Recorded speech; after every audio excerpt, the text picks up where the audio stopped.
Assalamualaikum warahmatullahi wabarakatuh. Saya Maila Latifah. Di sini saya akan membacakan isi dari buku Al-Qaulus Sadid Fid Difa an Qiraatil Qur'anil Majid oleh Profesor Dr. Muhammad Salim Muhsin. Nah, pada buku ini terdapat 6 pembahasan. Di sini langsung saja pada pembahasan pertama. Bagian pertama ini ada tentang definisi qiraat. Jadi apa sih kiroat itu? Jadi kiroat di sini adalah bentuk jamak dari kata kiroah yang dalam bahasa Arab berarti sumber dari kata qoro'a yang berarti itu membaca. Nah, dikatakan membaca ini artinya seseorang ini melakukan kiroah atau membaca Al-Quran, maka dia ini disebut qori. Nah, qori ini kan artinya pembaca. Nah, secara istilahnya ini ilmu secara istilahnya itu ilmu yang mempelajari tentang cara membaca kata-kata dalam Al-Quran, termasuk pengucapan dengan pelunakan atau penegasan, serta pembacaan lafaz wahyu dalam huruf dan juga kata-kata. Kemudian pada bagian keduanya di sini tentang apakah ada perbedaan antara Al-Quran dan juga qiraat. Di sini dikatakan bahwa sesungguhnya Al-Quran dan juga qiraat adalah dua hal yang memiliki makna yang sama. Hal ini sudah terlihat jelas dari definisi masing-masing dan juga dari hadis-hadis sahih yang menjelaskan tentang turunnya berbagai qiraat, sebab qiraat kan bentuk dari jamak dari qiraah. Nah, sedangkan Al-Quran ini merupakan sumber yang memiliki makna yang sepadan dengan membaca. Kemudian ada salah satu hadis yang menunjukkan bahwa tidak ada perbedaan antara Al-Quran dan juga qiraat, adalah hadis berikut seperti dari Abdul Rahman bin Abi Laila dari Ubay bin Ka'ab yang mengatakan bahwa Nabi ini sedang berada di tempat Adayat Bani Ghifar, lalu datanglah seorang Jibril berkata bahwa sesungguhnya Allah ini memerintahkanmu untuk membaca Al-Quran kepada umatmu dengan salah satu bacaan. Kemudian Nabi ini menjawab, saya memohon kepada Allah ampunan dan kesehatan karena umatku ini tidak akan mampu melakukan itu. Kemudian Jibril ini datang lagi dan berkata, sesungguhnya Allah ini memerintahkan untuk membaca Al-Quran dan kepada umatmu dan juga dengan dua cara bacaan. Kemudian Nabi ini menjawab lagi, saya memohon kepada Allah ampunan dan juga kesehatan karena umatku tidak mampu melakukan itu. Nah, di sini saya berkata, saya memohon kepada Allah ampunan dan juga kesehatan karena umatku tidak mampu melakukan ini. Kemudian datanglah ketika Nabi itu sudah membicarakan seperti itu, kemudian datang Jibril untuk keempat kalinya dan berkata, sesungguhnya Allah ini memerintahkan untuk membaca Al-Quran kepada umatmu dengan 7 cara bacaan, maka bacalah dengan cara bacaan apapun yang mereka pilih. Mereka ini telah benar. Nah, hadis ini dan hadis-hadis lainnya yang membahas tentang turunnya berbagai qiraat menunjukkan bahwa jelas tidak ada perbedaan antara qiraah dan juga Al-Quran. Kedua-duanya ini adalah wahyu yang diturunkan kepada Nabi kita, yaitu Nabi Muhammad SAW. Kemudian pada bagian ketiga di sini, jika ditanya apa alasan dibalik keberagaman qiraat, di sini dikatakan bahwa barang siapa yang memperhatikan dengan seksama keadaan masyarakat Arab yang terdiri dari banyak suku dan juga memiliki berbagai dialek yang berbeda, maka ia ini dapat memahami berbagai alasan yang menjadi penyebab turunnya Al-Quran dengan berbagai bacaan yang dimana pada akhirnya ini mencapai 7 jenis bacaan. Salah satu utama yang mendasari keberagaman qiraat ini adalah untuk mempermudah dan juga meringankan umat. Nah, sesuai dengan firman Allah dalam surat Al-Qamar ayat 17. Nah, jika setiap suku Arab ini membaca Al-Quran dengan dialek yang berbeda dari dialek mereka yang biasa, tentu hal ini sangat sulit bagi mereka gitu. Oleh karena itu, dengan hikmahnya Allah yang luas, dia ini mempermudah umat ini dengan menurunkan Al-Quran dengan 7 cara bacaan yang berbeda agar suku ini dapat membaca dengan mudah. Jadi ya jelas ya bahwa tujuannya dibalik keberagaman qiraat ini agar untuk mempermudah gitu karena di sini kan sukunya berbeda-beda. Kemudian pada bagian keempat di sini ada, jika ditanya kenapa qiraat itu kapan qiraat ini muncul. Nah, kemudian di sini dikatakan setelah kita melihat beberapa kali bukti yang jelas dan argumentasi yang terang bahwa semua qiraat Al-Quran adalah wahyu yang diturunkan oleh Allah kepada Nabi Muhammad, maka tidak ada ruang bagi akal atau pendapat pribadi dalam masalah ini. Bahkan untuk Nabi Muhammad juga sama gitu. Kemudian di sini dalam buku ini terdapat banyak ya ayat-ayat Al-Quran yang tentang kapan qiraat ini mulai muncul. Nah, salah satunya di sini ada Quran surat Al-Haqqah ayat 41 sampai 52. Ada juga dalam Quran surat Yunus ayat 15 sampai 16 dan juga Quran surat Yunus ayat 64. Nah, jika Nabi ini memberi petunjuk dan pembawa berita gembira saja, tidak memiliki kemampuan untuk mengubah atau mengganti sesuatu Al-Quran, maka bagaimana dengan selainnya? Bagaimana dengan mereka yang tidak membawa tingkatan dalam hal kefasihan dan juga kelogisan? Dan benar Allah ini ketika berfirman dalam Quran surat Yunus ayat 64 tadi berkata bahwa tidak ada perubahan bagi kalimat-kalimat Allah. Nah, inilah kemenangan yang besar. Setelah kita mengetahui alasan-alasan yang penyebabnya ada keberagaman dalam qiraat, maka ini bisa dikatakan bahwa jika ditanya kapan mulai turunnya qiraat, apakah itu mulai dari Mekah Al-Mukarramah, yaitu sejak dimulainya risalah kenabian sebelum hijrah, ataukah itu terjadi setelah hijrah di Madinah, ataukah di yang lainnya. Itu bisa dikatakan ada dua pendapat dalam masalah ini ya. Jadi untuk semua masalah-masalah tadi yang ditanyakan terdapat dua pendapat.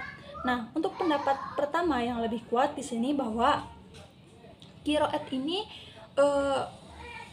mulai turun di Mekah Al-Mukarramah. Nah, banyak bukti yang mendukung tentang hal ini, di antaranya seperti sabda Nabi SAW. Nah, Jibril ini membaca Al-Quran kepadaku, di mana ini bunyinya itu Jibril membaca Al-Quran kepadaku dengan salah satu cara bacaan, dan aku meminta kepadanya untuk menambah hingga akhirnya mencapai 7 bacaan. Hadis ini diriwayatkan oleh Imam Bukhari dalam Sahihnya. Nah, kemudian untuk pendapat kedua di sini setelah menyatakan bahwa qiraat ini turun setelah hijrah di Madinah Al-Munawwarah. Nah, pendapat ini didasarkan pada beberapa hadis yang menunjukkan terjadinya perbedaan di antara para sahabat terkait mendengar bacaan dengan cara yang tidak mereka terima dari Rasulullah SAW.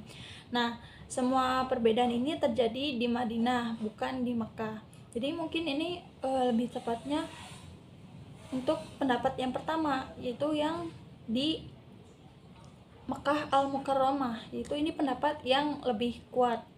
Nah, untuk komentar dan penilaiannya di sini setelah memaparkan kedua pendapat ini ada mengenai isu yang sangat penting. Ya, bahwa pendapat pertama ini mengatakan bahwa qiraat ini diturunkan di Mekah Al-Mukarramah. Nah, ini adalah pendapat yang kuat. Salah satu alasan utamanya adalah bahwa sebagian besar surat Al-Quran ini yang jumlahnya 83 surat ini diturunkan di kota Mekah. Tidak diragukan lagi bahwa surat-surat ini juga turun dengan 7 cara bacaan, karena tidak ada bukti yang kuat lagi baik itu dari sanad yang kuat maupun yang lemah, yang ditunjukkan bahwa Al-Quran ini diturunkan kedua kalinya di Madinah Al-Munawwarah. Tidak diturunkannya Al-Quran untuk kedua kalinya menunjukkan dengan kuat bahwa wahyu tersebut turun di Makkah dan saat itu sudah mencapai 7 bacaan yang berbeda. Nah, untuk bagian kelimanya di sini jika ditanya apa manfaat utama dari keberagaman qiraat. Nah, di sini dikatakan bahwa keberagaman qiraat ini manfaatnya yang pertama yaitu salah satunya adalah untuk menjelaskan bahwa hukum yang disepakati bersama seperti bacaan Sa'ad bin Abi Waqqas pada pada surat An-Nisa ayat 12 menyebutkan tentang saudara seibu. Nah, tapi bukan saudara seibu, bukan saudara kandung. Bacaan ini adalah bacaan yang tidak mutawatir dan dianggap sebagai bacaan yang langka. Tetapi hal ini menunjukkan bahwa yang dimaksud dengan saudara di sini adalah saudara seibu yang merupakan hukum syar'i yang disepakati. Nah, kemudian untuk manfaat keduanya yaitu salah satunya juga digunakan untuk menggabungkan dua hukum yang berbeda seperti bacaan pada surat Al-Baqarah ayat 22. Nah, di sini di artinya terdapat salah satunya yaitu dan mereka suci. Ada dua bacaan yang mutawatir, bacaan yang dibiarkan untuk ta yaitu at-takhfif dan juga bacaan yang menebalkan huruf ta yaitu tasydid. Nah, yang pertama keduanya ini digabungkan yaitu wanita yang sedang haid itu tidak boleh didekati oleh suaminya dengan hubungan intim. Nah, hingga ia ini suci setelah haidnya ini selesai dan melakukan mandi wajib. Kemudian ada juga dalam Quran surat Al-Maidah ayat 6. Nah, pada kata wa arjulakum ini terdapat dua bacaan yang mutawatir yaitu dengan nasab fathah dan juga khafat yaitu kasroh. Pada bacaan nasab yang mengharuskan membaca keduanya, sedangkan bacaan khafat mengharuskan mengusap keduanya. Nabi ini menjelaskan bahwa mengusap diperuntukkan bagi yang mengenakan khuf atau sepatu, sedangkan yang membasuh diperuntukkan bagi yang tidak mengenakannya. Kemudian pada bagian keenam di sini jika ditanya ingin kami menjelaskan tentang hakikat perbedaan bacaan. Jadi dikatakan bahwa hakikat perbedaan 7 huruf yang diturunkan dalam Al-Quran adalah perbedaan yang bersifat variasi dan juga perbedaan yang saling melengkapi, bukan perbedaan yang bertentangan dan bertolak belakang. Dengan mempelajari dan meneliti di sini ditemukan bahwa terdapat perbedaan bacaan tidak lepas dari 3 keadaan. Yang pertama yaitu perbedaan lafaz dengan makna yang tetap sama, seperti perbedaan pada kata as-sirat yang dibaca dengan sin, shod dan juga ismam yang semuanya ini memiliki makna yang sama. Kemudian untuk yang keduanya di sini perbedaan dalam lafaz dan juga makna sekaligus dengan kemungkinan keduanya terdapat dalam satu hal. Contohnya ini adalah bacaan yang terdapat dalam firman Allah yaitu dalam surat Al-Fatihah yaitu ayat 4 Malik Yaumiddin telah dibaca oleh Asim Al-Kaisi, Yakub Al-Khalaf Al-Bazar dan juga Malik dengan menambahkan huruf alif setelah mim. Nah, sehingga maknanya ini menjadi Malik sebagai isim fa'il dan kata malaka yang artinya itu memiliki, yaitu pemilik hari pembalasan. Sedangkan Al-Malik dengan tambahan alif ini berarti orang yang berhak mengatur semua hal yang memiliki sesuai kehendaknya. Nah, adapun para qori ini dari 10 qori membaca dengan menghilangkan huruf alif dengan berat pada huruf fathah sehingga menjadi Malik yang bermakna sifat musyabbah yaitu penguasa hari pembalasan. Sedangkan Al-Malik yang menghilangkan alif ini adalah orang yang berkuasa untuk mengatur segala sesuatu yang diperintahkannya dalam kerajaan atau wilayahnya. Nah, dari sini dapat dipahami bahwa yang dimaksud dengan kedua bacaan tersebut adalah Allah Ta'ala, tidak ada yang lainnya, karena dialah Malik atau pemilik hari pembalasan, dan juga dia itu Al-Malik yang artinya itu penguasa. Nah, kemudian untuk perbedaan ketiga di sini ada dalam lafaz dan juga makna sekaligus, namun tidak memungkinkan keduanya ini bersatu dalam satu hal. Contohnya ini dalam bacaan firman Allah Ta'ala Quran Surat Al-Isra ayat 102. Nah, ini sudah dibaca oleh Al-Kisai dengan menambahkan dhammah pada huruf ta, sehingga bacaan ini disandarkan kepada diri Nabi Musa, yaitu aku tahu bahwa tidak ada yang menurunkan wahyu ini kecuali Tuhan langit dan bumi. Nah, sedangkan qori lainnya membaca dengan fathah pada huruf ta, yang berarti bacaan yang disandarkan kepada Fir'aun laknat Allah atasnya, yaitu engkau tahu bahwa tidak ada yang menurunkan wahyu ini kecuali Tuhan langit dan bumi. Nah, pada bagian ketujuh ini ada metode yang diikuti oleh komite penulis mushaf pada masa Utsmani. Nah, para sahabat ini ditugaskan untuk menulis mushaf adalah yang pertama ada Zaid bin Sabit, kedua ada Abdurrahman bin Haris bin Hisam, ketiga ada Sa'id bin Al-As, dan keempat itu ada Abdullah bin Az-Zubair. Nah, kemudian di sini mereka ini menulis beberapa mushaf, dan pendapat yang paling terkenal adalah bahwa jumlahnya ini ada 6 dan mereka ini didistribusikan sebagai berikut. Contohnya di sini yang pertama yaitu ada mushaf yang dikirimkan ke Mekah, kemudian ada yang dikirimkan ke Basra, ke Kufa, ke Syam, dan juga ke Madinah. Nah, mushaf yang disimpan oleh Utsman ini untuk dirinya sendiri, karena Al-Quran dan bacaan-bacaannya ini bergantung pada penerimaan dan juga pengambilan dari mulut para guru dengan kepercayaan yang berlanjut dari orang ke orang lain, dan dari imam ke imam hingga akhirnya berhubung kepada sanad yang sampai kepada Nabi Muhammad SAW. Maka ini disebut dengan sahih sanad atau kebenaran sanad. Ini adalah salah satu syarat bacaan yang sah. Oleh karena itu ketika Utsman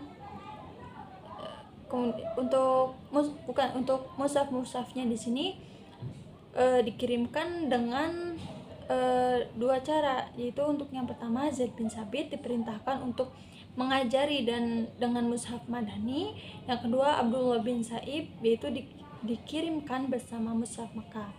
Mushaf tersebut ditulis oleh para sahabat dengan variasi dalam penghapusan dan penambahan serta perbedaan lainnya yang akan dijelaskan nanti. Nah, tujuan dari hal ini adalah agar mushaf ini mencakup semua bacaan yang sahih yang telah ditetapkan dalam pembacaan terakhir. Nah, kemudian untuk yang ketiga di sini ada mushaf tersebut tidak memiliki bacaan dan harokat karena keduanya ini belum ada pada masa itu. Kemudian yang keempat ada kata-kata dalam Al-Quran yang memiliki dari satu bacaan dan tidak ada tanda baca maupun harokat. Kemudian yang kelima ada kata-kata dalam Al-Quran yang memiliki lebih dari satu bacaan dan menghilangkan tanda baca serta tidak membuatnya kemungkinan untuk semua bacaan yang terkandung di dalamnya. Kemudian untuk yang kedelapannya di sini, jika ada yang bertanya apakah mushaf yang tertulis di masa Utsman mencakup semua bacaan yang telah ditetapkan pada bacaan dari huruf Quraisy saja, maka dikatakan masalah ini merupakan salah satu masalah penting dalam kajian Al-Quran yang membutuhkan perhatian lebih dengan meneliti dan juga mengkaji. Kemudian pada Di sini untuk mengkajinya terdapat dua pendapat dari para ulama. Untuk pendapat pertama di sini mayoritas ulama ini berpendapat bahwa mushaf-mushaf yang ditulis pada masa Utsmani mencakup semua bacaan yang telah ditetapkan dalam pembacaan terakhir. Nah, di sini terdapat didukung oleh bukti-buktinya. Untuk bukti pertama, mushaf-mushaf yang ditulis pada Utsman disalin dari lembaran-lembaran yang ditulis oleh Zaid bin Sabit pada masa Abu Bakar As-Siddiq. Kemudian untuk bukti keduanya di sini ada dalam surat Al-Hijr ayat 9 yang menyatakan bahwa untuk menjaga kitabnya, yaitu seluruh bacaan yang telah ditetapkan dalam pembacaan terakhir, maka jika ada satu bacaan pun yang hilang dari apa yang telah ditetapkan dalam pembacaan terakhir, hal tersebut akan bertentangan dengan apa yang terkandung dalam ayat ini. Nah, ini adalah salah satu suatu yang mustahil, karena Allah ini sudah berjanji adalah pasti selalu benar, dan ini adalah salah satu bukti yang paling kuat bahwa mushaf-mushaf ini ditulis pada masa Utsman untuk mencakup semua bacaan yang telah ditetapkan dalam pembacaan terakhir. Nah, untuk bukti ketiganya, tidak ada laporan yang sahih maupun lemah yang menyebutkan bahwa Utsman ini memerintahkan penulis mushaf untuk hanya menulis dengan huruf Quraisy saja. Nah, kemudian untuk bukti keempat, siapa yang meneliti mushaf-mushaf yang ditulis pada masa Utsmani ini akan mendapati adanya perbedaan di banyak tempat. Buku-buku yang membahas tentang tulisan Utsmaniyah telah menjelaskan kata-kata tersebut secara rinci, dan siapa saja yang ingin mengetahui dan dapat merujuk ke sana. Kemudian untuk pendapat kedua di sini berkesimpulan bahwa mushaf-mushaf yang ditulis pada masa Utsman radhiyallahu anhu itu memuat sesuatu huruf dari 7 huruf-huruf yang diturunkan dalam Al-Qur'an, yaitu hanya huruf Quraisy saja. Nah, mereka ini berpendapat demikian segelintir orang seperti Ibnu Atin yang menginformasikan tentang tahun kematiannya, dan juga Al-Haris. Nah, dari sejumlah penulis yang datang setelah mereka ini semuanya hanya meniru tanpa argumen yang kuat dan atau bukti yang sahih. Alasannya mereka ini berkata Utsman ini kepada kelompok-kelompok Quraisy menulis mushaf bersama Zaid bin Sabit. Nah, kemudian ada pembahasan kedua. Untuk bagian pertamanya ini tentang turunnya Al-Qur'an. Pendapat yang benar dalam membela bacaan-bacaan Al-Qur'an yang mulia, sebelum memulai pembahasan tentang turunnya Al-Qur'an di sini dikatakan tidak ada keraguan atau perbedaan bahwa Al-Qur'an ini sebelumnya turun ke Baitul Izzah di langit dunia, berada di Lauhul Mahfuz. Di antara bukti-bukti mengenai hal-hal tersebut ada 2 ayat yang keduanya ini turun di Mekah, yaitu dalam firman Allah surat Al-Buruj ayat 21 sampai 22.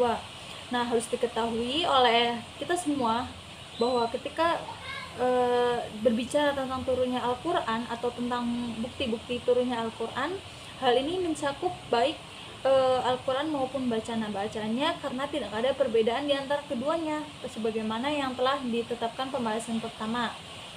Kemudian para ulama ini berbeda pendapat mengenai turunnya Al-Qur'an. Ada 2 pendapat. Pendapat pertama, Al-Qur'an memiliki 2 jenis penurunan.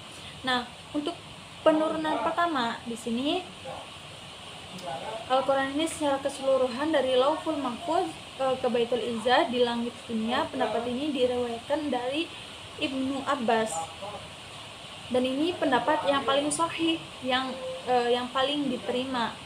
Nah, di antara bukti untuk mendapatkan ini adalah hadis-hadis yang diriwayatkan yang pertama oleh Al-Hakim, Al-Baihaqi dan lainnya dari Sa'id bin Jubair yang meriwayatkan dari Ibnu Abbas, yaitu Al-Qur'an diturunkan pada malam Lailatul Qadar secara keseluruhan ke langit dunia di tempat yang berbeda di antara bintang-bintang.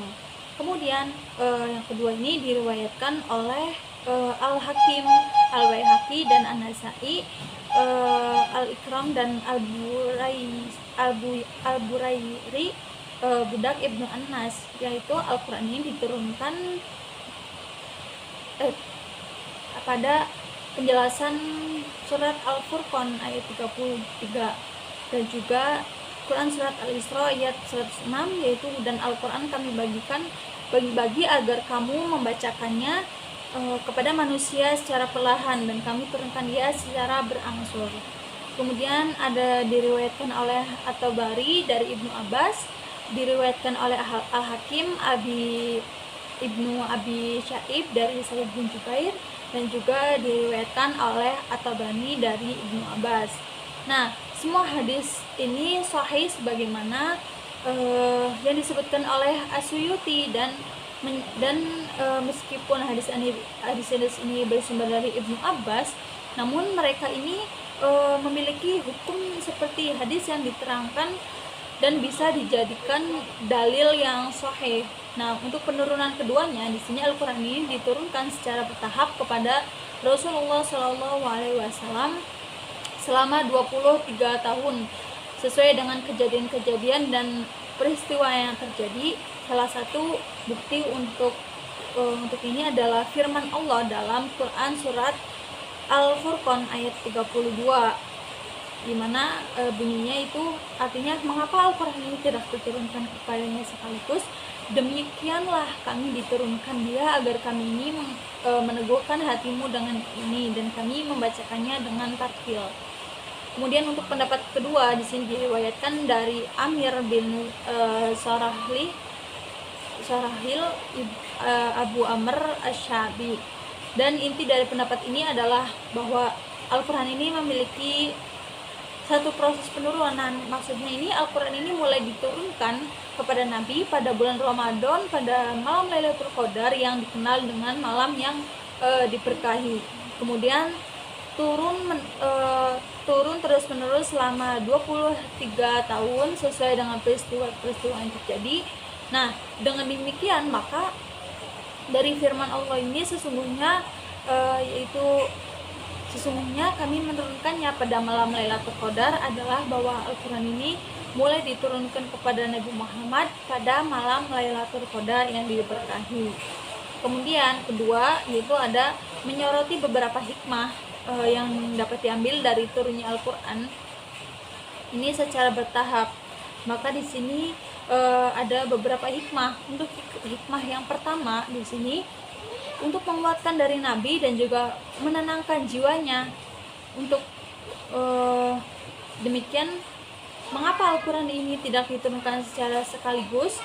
Nah, demikian juga diturunkan agar ada dalam surat Al-Furqan ayat 32. Demikianlah kami ini turunkan dia agar kami ini dapat meneguhkan hatimu dengan itu, dan kami membacanya dengan tartil. Nah, peneguhan ini terjadi dalam 4 aspek. Untuk aspek pertama di sini kehadiran wahyu yang terus-menerus dan turunnya Jibril dengan wahyu yang tersebut kepada Nabi membawakan kegembiraan yang memenuhi hati Nabi Muhammad dan juga kebahagiaan yang menerangi dadanya yang mulia. Untuk aspek kedua di sini penurunan Al-Quran secara bertahap adalah kemudahan dari Allah Ta'ala dalam mempermudahkan penghafalan, pemahaman, dan juga pengetahuan tentang hukum-hukum dan dalam Al-Quran. Untuk aspek ketiga di sini ada mendukung Nabi dan membantah kebatilan musuh-musuhnya dengan pengulangan yang terjadi dalam peneguhan hati Nabi Muhammad. Untuk aspek keempat, Allah ini sudah berjanji untuk memberikan dukungannya kepada Nabi Muhammad saat menghadapi perlawanan yang berat dari musuh-musuhnya. Tidak diragukan lagi, cobaan ini terjadi pada berbagai waktu. Oleh karena itu, hiburan yang diberikan kepada Nabi Muhammad pun berulang kali. Nah, untuk hikmah kedua di sini terdapat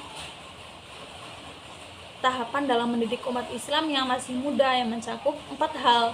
Nah, untuk hal pertama di sini tahapan pertama adalah dalam membebani mereka dengan kewajiban-kewajiban seperti sholat, puasa, jihad dan kewajiban lainnya yang berkaitan dengan ibadah dan muamalah. Nah, untuk hal yang keduanya di sini tahapan dalam membersihkan mereka dari keyakinan-keyakinan yang salah seperti syirik kepada Allah, menyangkal kebangkitan dan mengingkari bahwa Allah ini mengutus rasul dari kalangan manusia. Untuk hal ketiganya ini tahapan dalam membersihkan mereka dari kebiasaan buruk yang telah diwariskan dan juga mendarah daging dalam jiwa mereka seperti minuman arak, makan riba dan juga lainnya. Nah, untuk keempatnya di sini tahapan dalam menyempurnakan mereka dengan ibadah yang baik dan akhlak mulia seperti memaafkan, kemudian kesabaran, mengutamakan orang lain dan menjaga hak tetangga dan juga lainnya. Nah, oleh karena itu kita ini menunjukkan bahwa Al-Qur'an ini mulai dengan memisahkan mereka dari syirik dan juga kebolehan dan salah, menghidupkan hati serta dengan akidah tauhid, bukti kebangkitan setelah mati, hisab, balasan, pahala dan juga hukuman. Nah, kemudian Al-Qur'an ini beralih pada tahap selanjutnya yaitu ibadah. Yang pertama yaitu dimulai dengan kewajiban sholat seperti hijrah yang terjadi pada malam Isra dan juga Mi'raj. Nah, untuk kedua ini dilanjutkan dengan kewajiban zakat dan puasa pada tahun kedua Hijriah. Nah, untuk ketiga di sini diakhiri dengan kewajiban haji pada tahun ke-6 Hijriah. Untuk hikmah ketiganya di sini mengikuti peristiwa-peristiwa yang berkembang dan juga berubah setiap kali ada hal-hal baru. Nah, Al-Quran ini menurunkan ayat-ayat yang sesuai dengan peristiwa tersebut. Disebutkan dalam dua hal yang terkait. Untuk hal pertama ini menjawab tentang pertanyaan-pertanyaan orang-orang yang bertanya kepada Nabi seperti surat Al-Qaf ayat 83 yaitu, dan mereka ini bertanya kepadamu tentang Zulkarnain, katakanlah aku akan bacakan kepadamu sebagai kisahnya. Nah, untuk pertanyaan-pertanyaan tersebut bisa untuk mengkaji kenabian Nabi Muhammad seperti dalam ayat ini. Nah, kemudian ada Quran surat Al-Baqarah ayat 219 yaitu, dan mereka ini bertanya kepadamu apa yang harus mereka nafkahkan, katakanlah yang lebih dari kebutuhanmu. Kemudian ada pada surat Al-Baqarah ayat 220 yaitu dan mereka bertanya kepadamu tentang anak-anak yatim, katakanlah memperbaiki keadaan mereka lebih baik, dan jika kalian bercampur dengan mereka mereka adalah saudara kalian. Allah ini mengetahui siapa yang berbuat kerusakan dan siapa yang memperbaiki. Untuk keempat di sini ada Quran surat Al-Baqarah ayat 222. Dan mereka bertanya kepadamu tentang haid, katakanlah itu adalah sesuatu yang kotor, maka jauhilah wanita-wanita di waktu haid dan janganlah mendekati mereka hingga mereka ini suci. Setelah mereka suci maka datangilah mereka dari arah yang Allah perintahkan. Nah, untuk hal kedua di sini menyesuaikan dengan keputusan dan kejadian yang terjadi pada ayat-ayat tertentu dengan memberikan hukum Allah yang telah terjadi saat terjadi. Sebagaimana yang telah diketahui, peristiwa kejadian-kejadian tersebut tidak terjadi sekaligus, melainkan pada waktu yang berbeda-beda. Nah, di sini ada beberapa contohnya.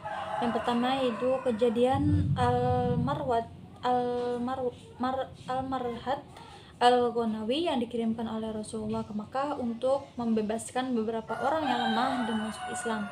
Ketika ia sampai kepada mereka, seseorang wanita musyrik yang kaya dan cantik ini menawarkan diri kepadanya, namun ia ini menolaknya karena takut kepada Allah Ta'ala. Kemudian wanita ini ingin menikah dengannya, dan pernikahan itu tergantung pada izin Rasulullah. Ketika ia kembali ke Madinah, ia ini menceritakan hal tersebut kepada Rasulullah. dan meminta izin untuk menikahinya. Maka turunlah firman Allah dalam Quran surat Al-Baqarah ayat 221, yaitu, dan janganlah kalian menikahi wanita-wanita musyrik hingga mereka ini beriman. Nah, seorang budak wanita yang beriman lebih baik daripada wanita musyrik, meskipun dia ini menarik hatimu.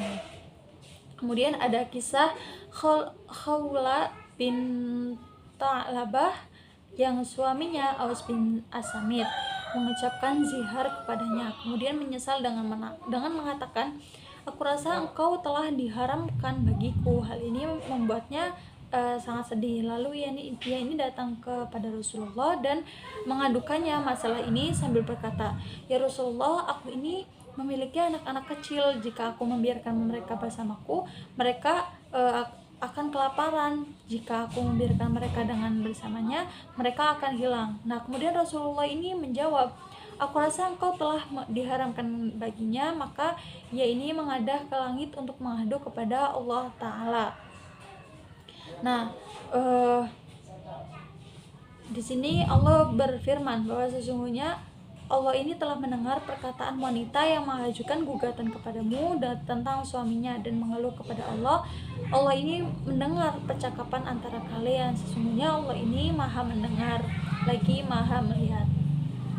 Nah, barang siapa tidak mampu maka wajib berpuasa 2 bulan berturut-turut sebelum keduanya ini saling menyentuh, dan barang siapa yang tidak mampu maka wajib memperbaiki makan 60 orang miskin. Nah, itulah supaya kalian ini beriman kepada Allah dan juga Rasulnya, dan itulah batas-batas hukum Allah, dan juga bagi orang-orang yang kafir ada siksa yang sangat pedih. Kemudian ada yang penting dan juga perlu diperhatikan. Nah, harus dipahami untuk kita semua bahwa ketika kita berbicara tentang bukti-bukti turunnya Al-Quran kepada Rasulullah, di sini mencakup baik Al-Quran maupun bacaan-bacaan atau qiraat, karena tidak ada perbedaan antara keduanya. Nah, di sini telah ditegaskan bahwa hal ini dalam bahasanya mengenai turunnya Al-Quran sebelumnya. Di sini mengulanginya untuk menekankan pentingnya hal ini, karena sayangnya ada bagian yang mengaku sebagai ahli ilmu yang mengatakan bahwa ayat-ayat yang menyebutkan turunnya Al-Quran ini tidak mencakup bacaan-bacaan atau qiraat, karena mereka ini menganggap Al-Quran ini adalah bacaan-bacaan berbeda. Nah, penolakan terhadap ini merupakan salah satu alasan bahwa buku ini disusun dan untuk menegakkan kebenaran. Ini adalah salah satunya. Nah, kemudian di sini ada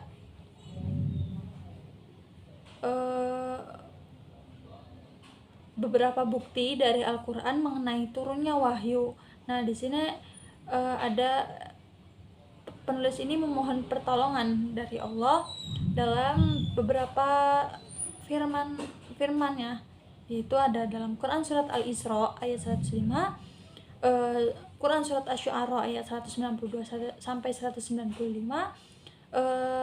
Al-Baqarah ayat 176, Ali Imran ayat 3, An-Nisa ayat 136, Al-Furqan ayat 1, Al-Hijr ayat 9, An-Nahl ayat 89, Al-Insan ayat 23, Al-Isra ayat 106, dan juga An-Nisa ayat 113.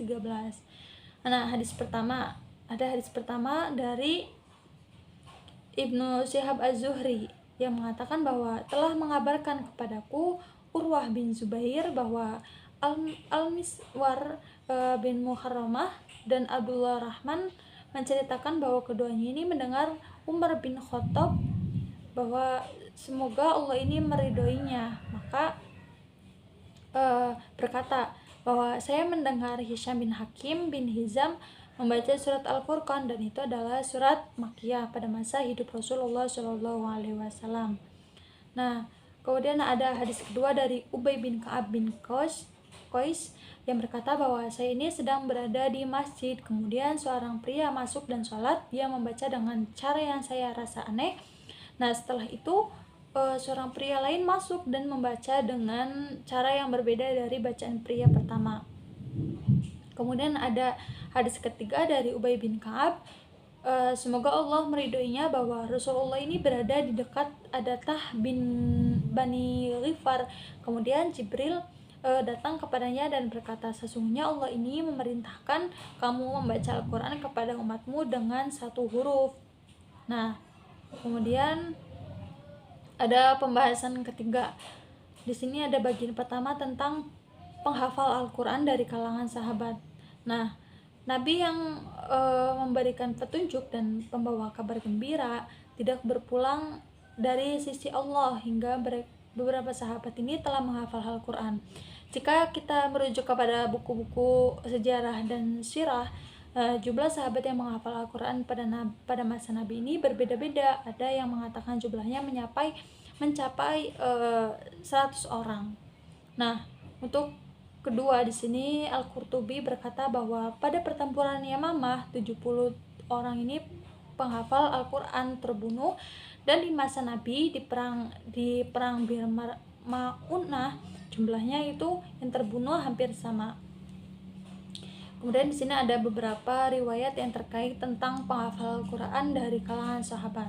Yang pertama yaitu ada dari Al-Baihaqi yang meriwayatkan dari Ibnu Sirin bahwa ia ini berkata, pada masa Nabi Muhammad ada 4 orang penghafal Al-Quran tanpa diragukan. Yang pertama ada Mu'az bin Jabal, kedua ada Ubay bin Ka'ab, ketiga ada Zaid bin Sabit, yang keempat ada Abu Zaid. Nah, kedua dari Al-Bukhari yang meriwayatkan dari Qatadah bin Diama As-Sudusi yang berkata bahwa saya ini bertanya kepada Anas bin Malik, siapa saja yang menghafal Al-Quran pada masa Nabi Muhammad SAW. Lalu Anas ini menjawab, ada 4 orang yang semuanya ini dari kalangan Ansor. Yang pertama ada Ubay bin Ka'ab, ada Mu'az bin Jabal, Zaid bin Sabit, dan juga Abu Zaid. Nah, kemudian dia ini bertanya, siapakah Abu Zaid ini? Kemudian Anas menjawab, dia adalah salah satu dari kerabatku. Kemudian untuk ketiga di sini ada dari Anasai dengan sanad yang sahih dari Abdullah bin Umar. Dia ini berkata, saya mengumpulkan Al-Quran dan membacanya setiap malam. Berita ini sampai kepada Nabi Muhammad lalu berkata, bacalah dalam sebulan. Kemudian keempat ada dari Al-Bukhari dari Abdullah bin Amr bin As yang berkata, saya mendengar Nabi bersabda bahwa ambillah Al-Quran ini dari 4 orang, Abdullah bin Mas'ud, Salim, Mu'az, dan juga Ubay bin Ka'ab. Kelima ada dari Ibnu Abi Dawud dengan sanad yang hasan dari Muhammad bin Ka'ab Al-Qurazi.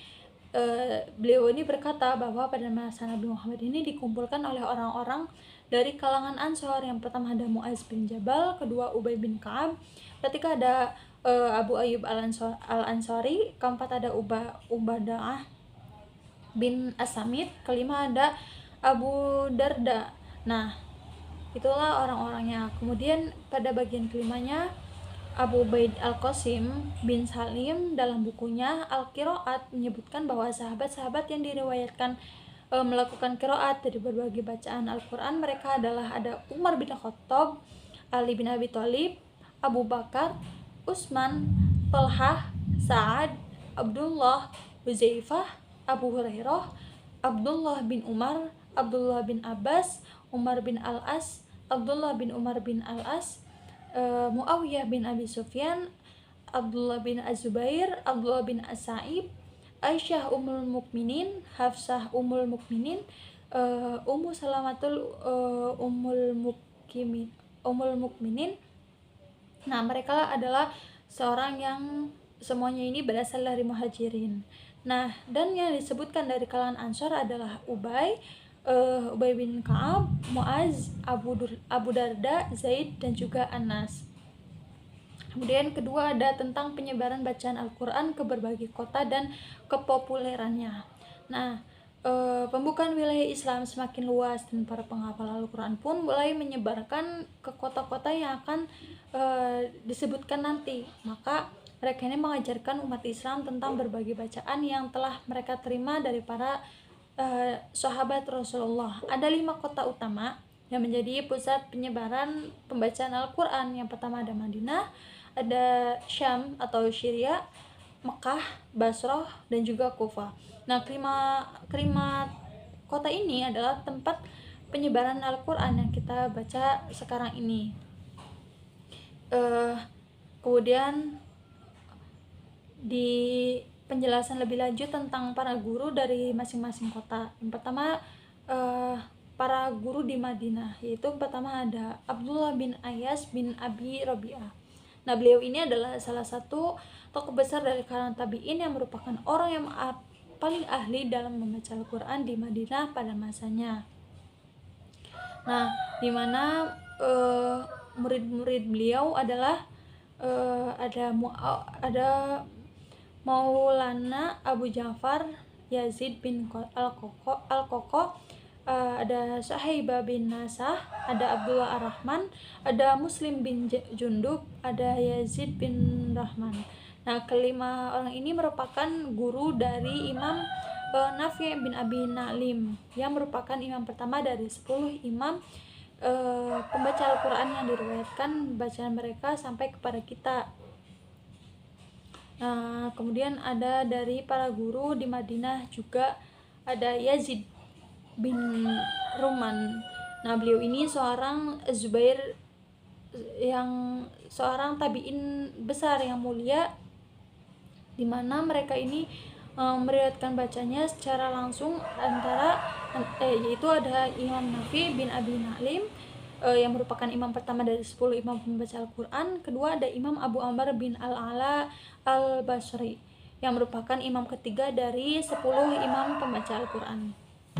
Nah, kemudian ketiga ada dari para guru di Madinah, yaitu ada Abdullah Ar-Rahman bin Harmuz Al-Araj Al-Madani. Nah, beliau ini adalah salah satu tabi'in. Nah, Abdul Rahman bin Harmuz ini mempelajari bacaan Al-Quran dari berbagai orang, diantaranya yaitu yang pertama ada Abu Hurairah, yaitu sahabat Rasulullah. Yang kedua yaitu ada Abdullah bin Abbas. Nah, murid-muridnya itu ada Imam Nafi dan Abi Na'lim, imam pertama dari 10 pembaca Al-Quran. Kemudian yang keempat ada dari para guru Madinah juga, yaitu Saibah bin Nasah, seorang pembaca Al-Quran dan hakim di Madinah. Beliau ini adalah maulanya Ummul Mukminin Ummu Salamah, yaitu istri Nabi Muhammad. Saibah bin Nasah ini termasuk salah satu pembaca Al-Quran dari kalangan tabi'in yang sempat bertemu dengan Nabi. Nah, para gurunya ini itu beliau mempelajari Al-Quran ini secara langsung dari Abdullah bin Ayyas. Nah, kemudian murid-muridnya itu ada Imam Nafi bin Abi Naim, imam pertama dari 10 imam pembaca Al-Quran. Kemudian ada Sulaiman bin Muslim bin Jamaz, dan yang ketiga itu ada Abu Amr bin Al-Ala Al-Basri. Nah, kemudian yang kelima di sini ada dari para guru di Madinah juga, yaitu Muslim bin Jundub. Nah, dia ini adalah salah satu tabi'in yang terkenal. Nah, para gurunya yaitu para guru Muslim bin Jundub ini, beliau ini mempelajari bacaan secara langsung dari Abdullah bin Ayyas. Nah, murid-muridnya yaitu ada Nafi bin Abi Naim, kemudian ada para guru di Mekah Al-Mukarramah, yaitu ada Abdullah bin Al-Sa'ib. Para guru Abdullah bin Said ini, beliau mempelajari bacaan Al-Qurannya ini secara langsung dari Abu bin Ka'ab dan juga Umar bin Khattab.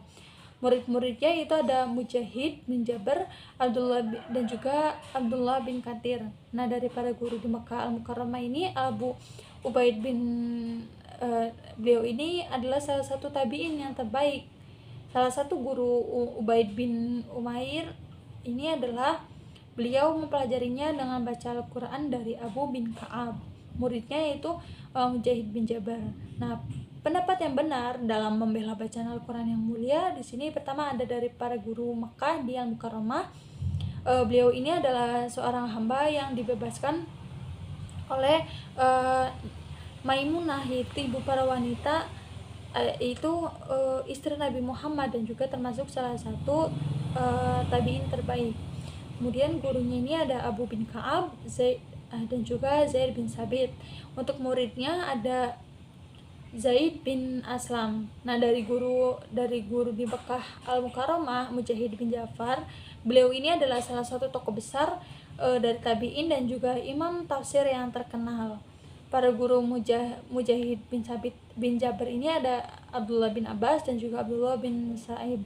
Murid-murid Mujahid bin Jabir itu ada Abdullah bin Kathir, Abu Amr bin Al-Ala Al-Basri, Ibnu Ummu Hashim Muhammad bin Abdurrahman dan juga Humaid bin Qais. Nah, para guru di Basra ini ada Yahya bin Ya'mar Abu Sulaiman Al-Basri, yang beliau ini adalah salah satu tabi'in yang terbaik. Nah, para guru Yahya bin Ya'mar itu ada Abdullah bin Umar, Abdullah bin Abbas, Abu Al-Answad dan Al-Dauli. Kemudian untuk murid Yahyanya ada Abu Amr bin Al-Ala Al-Basri dan juga ada Abdullah bin Ishaq. Kemudian Basrah Abu Al-Aliyah adalah beliau salah satu tabi'in besar. Nah, para guru Abu Al-Aliyah ini ada Abu bin Ka'ab, Zaid bin Sabit dan juga Abdullah bin Abbas. Untuk muridnya ada Syaib bin Al-Habab Al-Azdi. Nah, untuk para guru di Basra ada Al-Amas, Sulaiman bin Mihran dan juga Abu Ahmad bin Al-Ala Al-Asari. Kemudian para guru besarnya ada Nas bin Asim, ada para guru besar bin Asim, yaitu beliau ini mempelajari Al-Quran dari Abu Al-Aswad Ad-Du'ali. Untuk murid-murid Nasr di sini ada Abdullah bin Abi Ishaq, Abu Amr bin Al-Ala Al-Basri, ada Malik bin Dinar Al-Basri. Nah, untuk para guru di Syamnya ada Abu Darda, Uwayyah bin Zaid Al-Ansari Al-Khazraji. Beliau ini adalah salah satu sahabat Rasulullah yang mulia. Nah, beliau ini mempelajari Al-Quran pada zaman Rasulullah dan juga termasuk dalam kalangan ulama terkemuka. Dia juga memegang jabatan sebagai qadhi di Damaskus. Untuk murid-murid Abu Darda di sini banyak muridnya, di antaranya itu ada Abdullah Amir al-Yahsubi al-Syami yang merupakan imam keempat dari 10 imam pembaca Al-Quran. Dari para guru di Syam juga Al-Mughrawi bin Shihab, beliau ini adalah salah satu tabi'in yang terbaik. Untuk guru Al-Mughira di sini beliau ini mempelajari Al-Quran dari Utsman bin Affan. Murid-muridnya yaitu diantaranya ada Abdullah bin Amir al-Yahsubi. Untuk para guru di Kufah ada Al-Qalamah bin Qais al-Nahi. Untuk para guru Al-Qalamah ada beliau ini mempelajari dari Abdullah bin Mas'ud, Abu Darda dan juga Aisyah Ummul Mukminin. Yang muridnya itu ada Ibrahim, Abu Ishaq, Yahya bin Matab. Nah, para guru di Kufah ini ada Abu Abd ar-Rahman As-Sulaimi Ad-Darir. Beliau ini Abu Abd ar-Rahman ini mempelajari Al-Quran dari beberapa guru, di antaranya ada Utsman bin Affan, Ali bin Abi Thalib, Abdullah bin Mas'ud, Zaid bin Sabit dan juga Ubay bin Ka'ab. Nah, untuk murid-murid Ar-Rahman Al-Sulami ini ada Asim bin Badalah, Atla bin Sa'ib, Abu Ishaq, Yahya bin Matab, Al-Hasan, Al-Husyara bin Ali bin Abi Thalib. Nah, untuk para guru di Kufahnya ada Al-Aswad bin Yazid Al-Nakhai Al-Kufa. Beliau ini adalah salah satu tabi'in yang terbaik yang dikenal sebagai seorang yang menyelesaikan berbagai Al-Quran dari 6 malam sekali. Nah, untuk pembahasan keempat di sini pertama ada jenis-jenis bacaan dan juga pendapat para ulama mengenai hukum setiap jenis. Yang pertama ada Abu Al-Fatah Utsman bin Jini yang berkata bahwa Al-Quran ini menjadi dua jenis. Yang pertama adalah bacaan yang telah disepakati oleh sebagian besar para pembaca dari berbagai wilayah. Yang kedua adalah bacaan yang melampaui hal tersebut dari yang disebut oleh ahli zaman kita sebagai syadz, yaitu bacaan yang menyimpang. Nah, untuk kedua di sini ada Maki bin Abi Thalib yang berkata bahwa semua yang diriwayatkan Al-Quran terbagi menjadi tiga kategori. Kategori yang pertama yaitu ada bacaan yang dilakukan hingga saat ini, yaitu bacaannya memenuhi tiga syarat. Yang pertama diriwayatkan oleh perawi-perawi yang terpercaya, kedua sesuai dengan kaidah bahasa Arab, kemudian ketiga sesuai dengan tulisan mushaf, yaitu yang terdapat dalam Al-Quran. Nah, untuk kategori kedua itu bacaan yang diriwayatkan dari perawi tunggal dan sesuai dengan kaidah bahasa Arab. Kemudian untuk kategori ketiga adalah bacaan yang diriwayatkan oleh seseorang yang tidak terpercaya atau diriwayatkan seseorang yang terpercaya tapi tidak memiliki dasar yang sah di dalam Al-Quran. Nah, kemudian ada ketiga di sini Jalaluddin As-Suyuti yang berkata bahwa bacaan Al-Quran ini menjadi 6 jenis. Jenis pertama itu mutawatir, kedua ada masyhur, yang ketiga ada ahad, yang keempat ada shad atau aneh, yang kelima ada maudhu, yang keenam ada mudarraj. Nah, untuk keempat yaitu ada Dr. Muhammad bin Muhammad bin Salim Muhayyisin, yaitu penulis buku ini. Nah, pembagiannya yaitu bacaan yang mutawatir yang memenuhi tiga syarat. Yang pertama, bacaan tersebut sampai kepada kita melalui jalur mutawatir. Yang kedua itu bacaan tersebut sesuai dengan bahasa Arab, dan yang ketiga itu sesuai dengan tulisan mushaf. Nah, hukum bacaan mutawatir ini harus diyakini bahwa bacaan tersebut adalah wahyu yang diturunkan kepada nabi kita. Nah, untuk untuk menyimpulkan untuk dua pendapat. Untuk pendapat pertama ini bahwa bacaan 10 yang dibaca oleh para qori di seluruh dunia adalah bagian dari 7 huruf yang diturunkan oleh Jibril kepada kita. Untuk ini ada lagi tentang sebagian dari apa yang dikatakan oleh para ulama besar mengenai masalah penting ini. Yang pertama itu Maki bin Abi Thalib. Beliau ini adalah salah satu ulama dalam ilmu bacaan dan karya-karyanya di bidang yang terkenal dan juga masyhur. Untuk kedua itu ada Abu Al-Abbas Ahmad bin Ammar Al-Muqri, yaitu beliau salah satu ulama terbaik dalam ilmu bacaan. Penjelasan ini tentang penjelasan dan juga penguatan.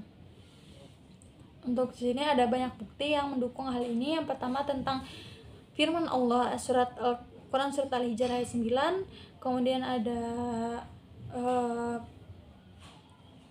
tentang barang siapa yang merenung pada 10 bacaan yang dibaca oleh umat Islam saat ini, ia akan mendapati bahwa bacaan tersebut mencakup sejumlah dialek bahasa Arab yang fasih selain dialek Quraisy. Nah, untuk ketiganya ini tidak ada riwayat yang sahih maupun lemah yang menyebutkan bahwa Utsman bin Affan ini memerintahkan untuk membaca hanya dengan dialek Quraisy. Nah, untuk pendapat keduanya di sini intinya bahwa 10 bacaan yang dibacakan oleh umat Islam saat ini adalah satu huruf dari 7 huruf yang diturunkan oleh Jibril. Pendapat ini dipegang oleh Abu Ja'far Muhammad bin Jarir dan juga Abu Thahir Abdul Wahid. Nah, untuk tanggapan akhir terhadap perkataan Abu Tabari, guru tafsir, di sini tidak diragukan lagi bahwa perkataan At-Tabari dari awal hingga akhirnya kekurangan bukti yang sahih dari Al-Quran dan hadis. Perkataan tersebut bertentangan dengan apa yang telah dilakukan oleh umat Islam sejak zaman Rasulullah hingga terbentuknya sekolah-sekolah bacaan kota besar, dan sudah ada sejak masa Utsman radhiyallahu anhu. Nah, kemudian di sini ada seseorang yang terbaik di antara para pembaca, yaitu ada Imam Nafi, Imam Abdullah bin Kasir, Imam Abu Amr bin Al-Ala, Imam Abdullah bin Amir, Imam Asim bin Abi Al-Najub, Imam Hamzah bin Habib, dan Imam Al-Kasai. Untuk pembahasan kelima di sini tentang cara yang tepat dalam membaca Al-Quran. Nah, perlu kita ketahui bahwa membaca Al-Quran ini harus sesuai dengan cara tertentu. Cara ini kan yang sehingga para ulama sejak zaman dahulu ini telah memberikan perhatian khusus dan juga penyusunan aturan-aturan serta karya-karya ilmiah mengenai hal ini. Nah, di zaman kita ini karya-karya ini sangat mudah, banyak. Nah, jika dikatakan kita ini menjelaskan bukti-bukti yang menunjukkan kewajiban membaca Al-Quran sesuai dengan cara yang diturunkan oleh malaikat kepada Nabi Muhammad, membacanya dan juga mengajarkannya kepada para sahabat. Kemudian para sahabat ini mengajarkan kepada generasi setelahnya hingga sampai kepada kita melalui jalan mutawatir, sanad yang sahih. Kemudian ada menunjuk bahwa sesungguhnya bukti-bukti yang sahih Al-Quran, sunnah dan ijma menunjukkan kewajiban membaca Al-Quran. Bukti-buktinya yang pertama ada dalam Quran, yaitu artinya, maka ayat ini adalah bacalah setiap huruf dengan jelas. Nah, untuk bukti kedua adalah dari sunnah yang mulia, yang dimana Rasulullah ini bersabda, Al-Quran ini telah dengan dialek Arab dan suaranya, dan hindarilah dialek yang dari orang-orang yang melakukan dosa besar. Untuk ketiga itu ada ijma. Nah, setelah turunnya Al-Quran kepada Nabi Muhammad, umat ini telah sepakat untuk membaca Al-Quran dengan cara yang benar. Kemudian untuk kedua yaitu rukun-rukun bacaan yang benar. Untuk dimana yang pertama ini ada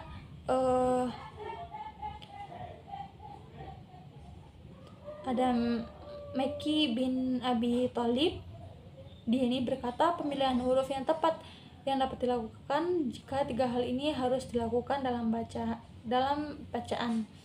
Yang pertama ada kekuatan sisi bahasa Arab, ada sesuai dengan ketulisan mushaf, ada sepakat dari umat terhadapnya.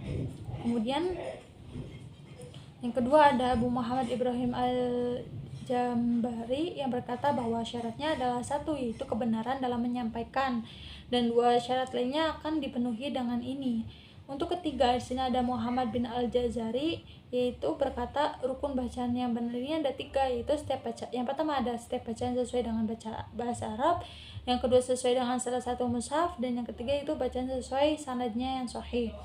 Untuk keempat di sini ada Muhammad bin Al-Qasim Al-Nuwairi yang berkata bahwa Al-Quran ini menurut mayoritas ulama dari 4 mazhab adalah apa yang diterima dan juga disampaikan secara mutawatir adalah mushaf, karena mutawatirnya adalah bagian dari definisi Al-Quran. Nah, untuk penjelasan dan pendapat yang diberikan di sini bahwa bacaan yang benar adalah bacaan yang memenuhi dua rukun utama. Rukun yang pertama adalah kesesuaian baca dengan salah satu kaidah bahasa Arab. Yang kedua yaitu sesuai dengan salah satu mushaf Utsmani. Nah, adapun rukun ketiga ada dua pendapat. Pendapat pertama tentang mayoritas pendapat bahwa bacaan yang benar harus disampaikan secara mutawatir, sedangkan pendapat kedua itu dari Ibnu Al-Jazari dan beberapa ulama yang berpendapat bahwa cukup dengan sanad yang sahih tanpa harus mutawatir. Nah, untuk pembahasan keenam di sini ada para pembaca 10 dan rantai sanad bacaan mereka sampai kepada Rasulullah. Nah, Allah Ta'ala ini memberikan penyusunan jumlah buku yang berhubungan dengan bacaan ini, yaitu ada hukum tajwid, 7 bacaan, 3 bacaan yang melengkapi 10 bacaan, 10 bacaan, penjelasan bacaan, pengaruh bacaan terhadap ilmu bahasa Arab, dan juga ilmu penyusunan Al-Quran. Nah, di sini ada imam pertama yaitu Nafi Al-Madani. Beliau ini adalah Abu Rubai Nafi bin Abdurrahman bin Abi Na'lim Al-Laiti yang berasal dari Isfahan yang dikenal dengan kulitnya yang sangat hitam. Nah, Imam Nafi ini mempelajari bacaan dari 70 orang di kalangan tabi'in. Nah, untuk imam kedua yaitu ada Ibnu Katsir. Ya, beliau ini adalah Ibnu Katsir ini menerima bacaan dari beberapa orang juga.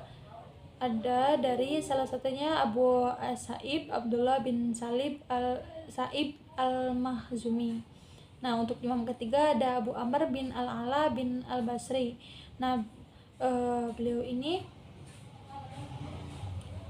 memiliki guru yaitu Abu Al-Aliyah Ar-Rafi bin Mihran Al-Riyahi.